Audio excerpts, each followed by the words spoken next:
What do people think of the film? Can we ask you, David, what you felt about the film? Well, I've seen it once before, and the first time the negative stuff jumped out at me more. But watching it again, I actually was paying more attention to it as a film, and I think it was well made and acted. The problem is, as a traveller watching a film like that, you're sort of watching it on two levels at the same time. You're trying to watch a film, but you're also sensitive to every little thing of how your people are being portrayed and stuff. So I mean, yeah, I'm, not an ideal judge of the film, really. Did you feel it's authentic? I think in a lot of ways it is, yeah. The language is generally pretty well done. The sort of small children driving round fields, and that reminds me of my childhood. One of the things I was interested in, at the end, did he get arrested in order to break the cycle of what was going on? He wanted out. Now, Yeah. Did he actually deliberately get arrested on what was a relatively minor offence? So he maybe get a couple of years because they're going to go down hard on him. But then does that give Kelly a chance to break away from the father? Yeah, quite. I mean, I didn't really think of it like that, but he seems relieved in a way, didn't he, to be going down in the end. I wouldn't have thought so. No, I think he carried on. Same up. I don't think. Yeah, I don't think Kelly will stay with the family, Yeah. the father-in-law, and No. the kids. You don't think they will? Yes, but the you thing say is, she social will? services She would will. get involved, Well, wouldn't they? if she's loyal to him. I don't think he would have deliberately done that. No. I think he would have tried to find another way, like he tried to find the way in the first place. Yeah, but he could see no way out in where he was. No, he As couldn't. I see it. I don't think he would deliberately go to prison. No, I don't think. He's been very clever at all. I think he'd go to prison, yeah. Yeah. He would, definitely. Purposely. Purposely, yeah. Because his father, I'm a gypsy myself, and you got a strong bond with your father. Yeah. A really strong bond. You never go against him. You never ever. So what was his intention of going to prison then? Why? For his kids, that's what my opinion. To break away? Yeah. Oh. So you think... I think Thomas he, More? looking Really? to help his kids and his family, yeah. With his father being that strong, you can see his father was he's a strong man, wasn't he? Yeah. You can see all his life he's been the strong one of the family, so... Yeah, I think he was doing it for his kids, because the last bit of it, where they went into the school and that, you could understand that bit. That got to him more than anything else in the film. Yeah. That his kid was his life, like anybody for a family. Yeah. But he didn't go there with that intention. He went there with an honourable intention of buying the dog. He didn't go there with the intention of... No, he went to buy the dog for his son. I'm not persuaded. Well, I think you can argue it, All can't the way you? through, it was about his son. He didn't want his son to grow up and be like him. I've got I three agree. sons myself. Agree. But I've never come from that view of it. That's completely offset for me being a traveller. Yeah. That there, what I've just seen, like that reminds me of like people who've been in houses and then come into caravan, like a mixed type of traveller. I'm from a proper traditional family. Like I can see that point with his dad, because my dad, all the way through, we were brought up like we never went to school. My sons have all gone to school now because I wanted them to have an education. But yeah, I can see that pressure. There's always pressure on you from your dad, because your dad's more or less the main person of your family. Especially if your dad's the oldest from a family of these, like I'm the oldest from a family of one. That dad is probably the most, well, no one is going against in the whole family really. Especially if he was the main one of the family for fighting or whatever. You can see that man in the film was portrayed, he just hit his son. He didn't want to hit him, but he was the man who could have a fight, wasn't he? That's how they portrayed him. He just knocked you out. So really, you wouldn't really want to mess. No. But he didn't try and fight back, did he? No, you never fight back with your dad. You can't, yeah. Are you like that with your No, sons? my sons have never seen a violent side of me. If I was going for a fight, my sons would never go on me, I'd just go on my own. No. You know what I mean? I But you didn't never want my put sons pressure growing on up that way. You didn't put pressure on them? No, like I'd never want my sons your to fight. dad put pressure on you? Well, it wasn't pressure, it was the environment you grew up in. Yeah. if you grow up in amongst travellers, you can't be pushed. It's a thing we grow up with. Times have changed now. It's completely changed over the last 15, 20, 30 years, say 30 years, since I was young. Things have changed completely. Kids now, my kids can go in amongst any kids or any people and they don't really think they're travellers, because they're educated, they can read and write. Do you think education has made a difference? It's a way forward, for anybody, because you've got more of a voice. You can go in amongst people and people respect you for what you're saying. They don't view you on who you are. No, we said at the end of the film, the first thing we said, the way out of that is education. Yeah, well, that's what he was trying to put across. If he'd have went to school, perhaps he I been running. I realise He's still been running around fields because that's what we do, don't we? We can't help it. It's in us. It's not that some of the times we're not running around wanting policemen to chase us around, are we? It's not a game like that was portrayed there. That's just a game, isn't it? Now, this day and age, when we used to do things like you just get your driving licence took off, as you know, wouldn't you? The police, when they stop you, everybody in the car does the driving licence, so you didn't go out doing it in the end up because it was, like I say, you didn't go out running for people's fields wanting to change. I mean, you had a driving licence. No, without a driving licence, being a traveller, you're pretty well stuck, aren't you? Let's go 30 years ago, you could get away with driving around with somebody else's, but this day and age, like I say, you do need one. I was only messing. Yeah, you do need one, right? You can't go against your father. Do you think the wife would have gone with the old man? Or would she have gone for social services? There's a lot of pressure there. You couldn't. No, she wouldn't go for social services. Yeah, she didn't want that involved. No, she didn't want to bring that side of things into her family, would she? No.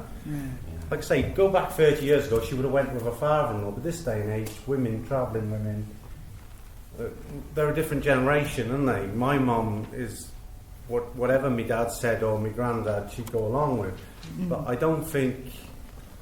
Like this day and age, women everybody's changed, haven't they? Even travellers, we've changed.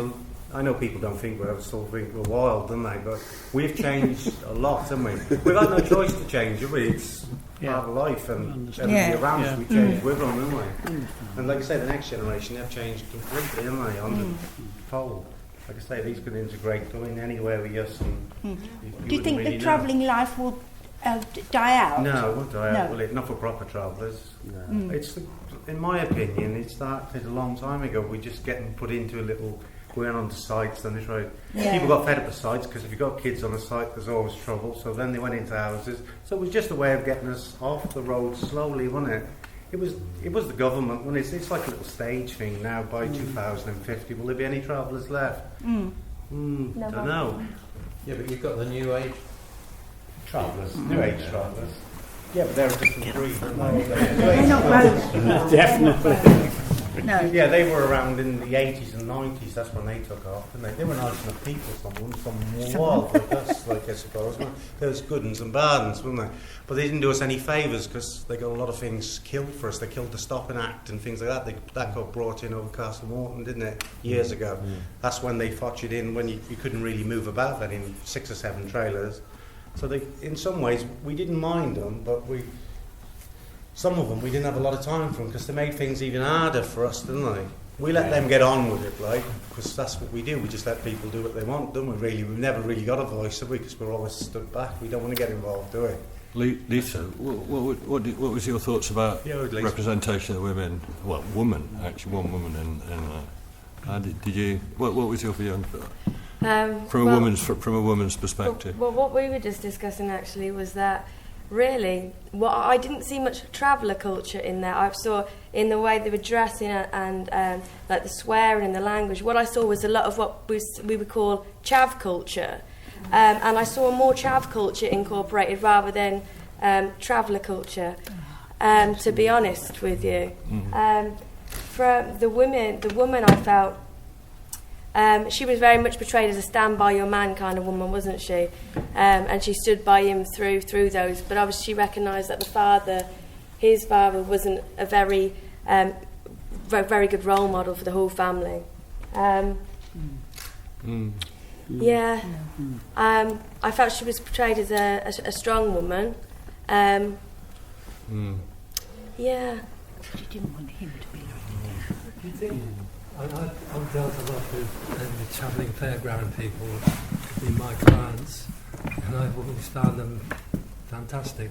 The women there have always seemed to me to have a very strong influence on what went to happen, and they're exceedingly astute business people. I mean, they're really a different travelling tribe from the sort of Romany. I think that film was an extreme depiction of a travelling family. Well, I just want to make one thing clear. Gradual attention.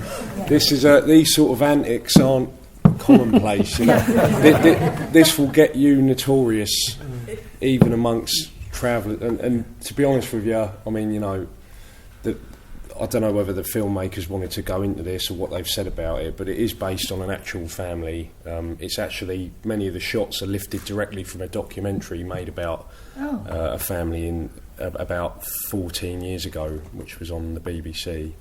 So,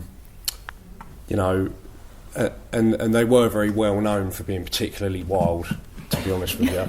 I think one issue for me is that they've gone out of their way, that the words traveller, gypsy, Romany are never used in the entire film, and I think that would be a hell of a coincidence unless it was deliberate. So I reckon that's tactical to sort of to step back and prevent people from being able to criticise the depiction of gypsies, because then they can say, well, we haven't claimed that's what it is. But you can't really say that when they're talking the Romany language. They keep doing these close-ups on typical travellers' jewellery and things like that. There's Romany people that I recognise and know to talk to in the footage of Stowe Fair, so it's, you can't have your cake and eat it. It is about gypsy people, and I just find it interesting that I think this happened in a film called The Selfish Giant, made by a director called Clio Barnard a few years ago. Brilliant film, but again, I think they deliberately tried to sort of indemnify themselves against being accused of doing things wrong by just not using any of these words, not making it clear who it was. And for me, if you don't make it clear that that's their background, then the film doesn't make as much sense as it should. In the original documentary, it was made clear that family had been severely mistreated in the past by the authorities, which is where their mentality about striking back at the authorities came from. That's completely absent from this, which I think is a shame. Doesn't justify it, but it does explain it a little bit. And also, half of the people stopping on that place aren't travellers at all. They're sort of waifs and strays that they've taken in and that go out on these jobs with them and stuff. And that isn't, there's no clarity there at all. Yeah. It's just, you're left to just think.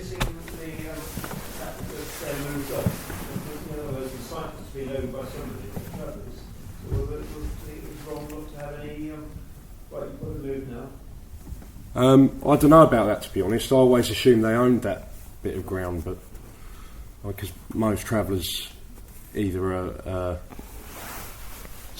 live on council sites or own their own places, or many live in houses now, but the percentage of travellers that are ever stopping on somewhere that doesn't belong to them is a very tiny percentage, probably about 5%.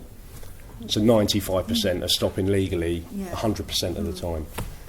But that's very difficult to get into the papers because it's sort of,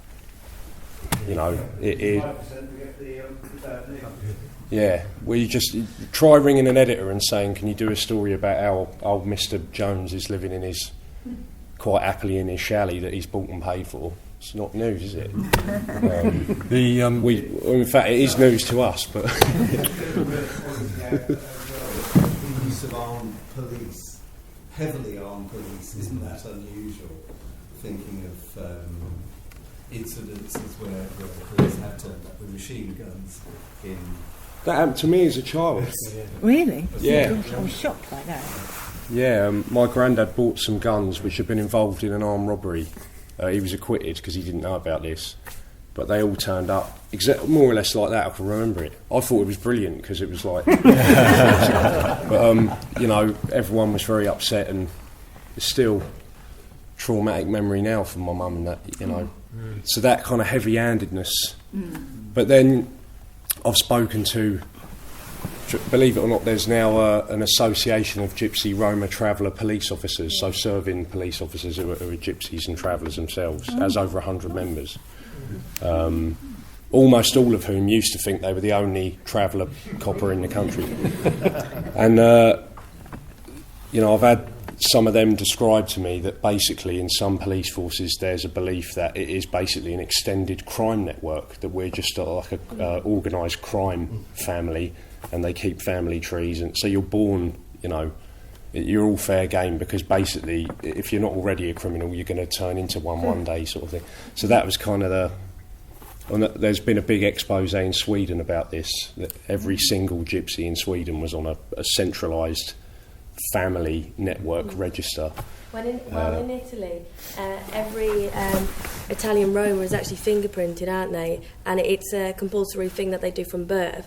And that's exactly the same. That's because, people associate the Romany culture with criminality. It's the same with somebody who lives a nomadic lifestyle. It's been criminalised, and it's seen as somebody who's quite deviant from society, or doesn't follow the social norms. But what I found with this film was to have the waifs and strays that you said, it didn't really contribute anything to the storyline. In fact, it more modelled it. And from my perspective, this wasn't I can't see that it was a positive portrayal of the community, and I can't see that it will do anything to counteract negative stereotypes that people hold, or the association people have with traveller culture and language with chav. I think it's really just made people's perceptions of a traveller as somebody a chav that much stronger, and not associate with, as a culture that's been in the United Kingdom for 500 years, and a language that has been. Do you know what I mean? I don't think they're not interested in changing. No. They wanted the most extreme story, and that's, the filmmakers at the end of the day. Working amongst people not from that community more. One of the I thought the strongest points, but one of the sadly still very true points, is around the school exclusion point, and the school exclusion.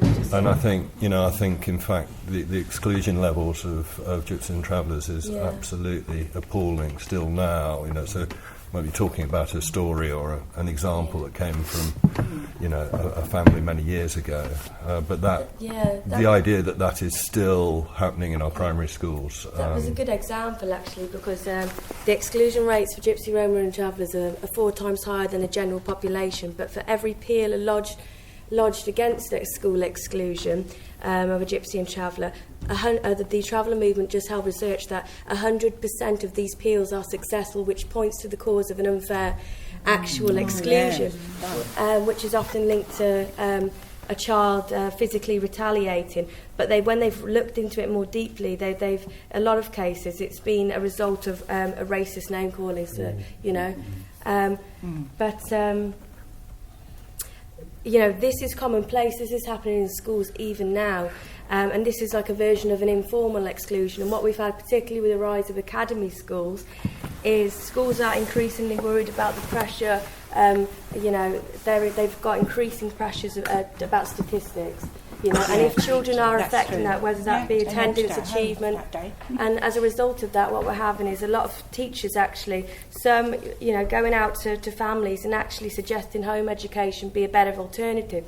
But they're suggesting home education to often families who might have limited, education themselves. So there's an ethical, question in that as well. But it's a very good example of the exclusion that young people still face today.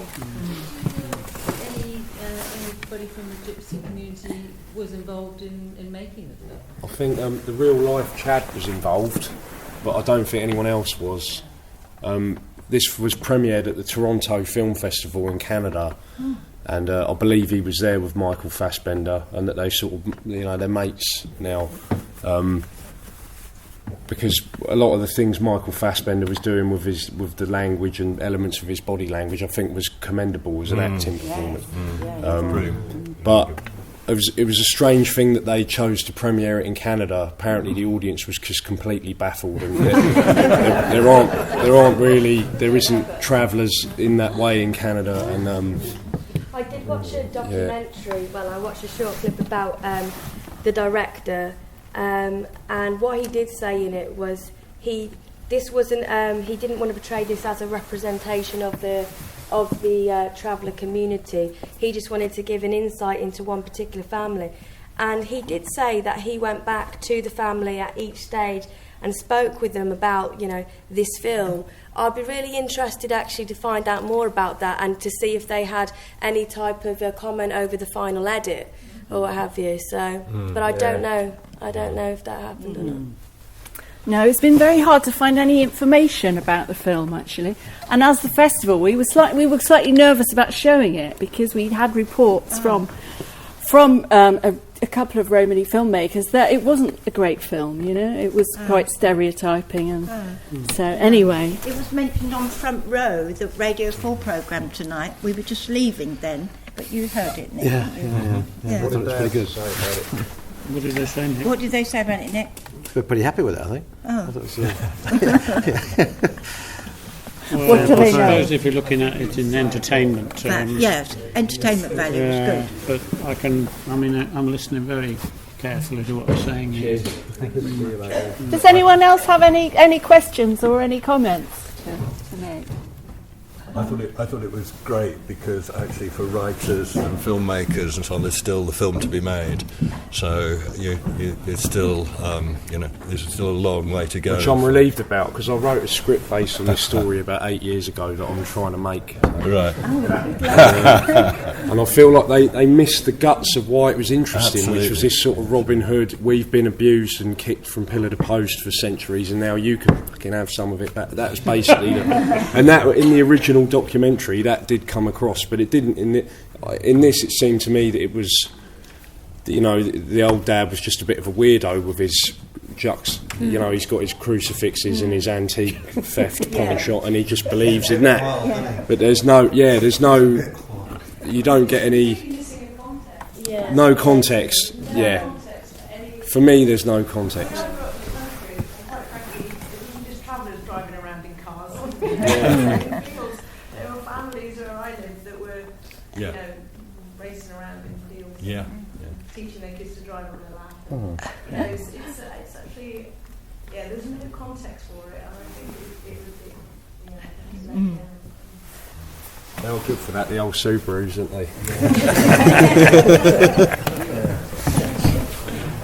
The French drive their 2CVs all the time across the fields. Yeah. That's what it was designed for, wasn't it? Was it? Rough grounds with eggs in there. So, well, thanks for staying behind. Thank you very much. Thank you.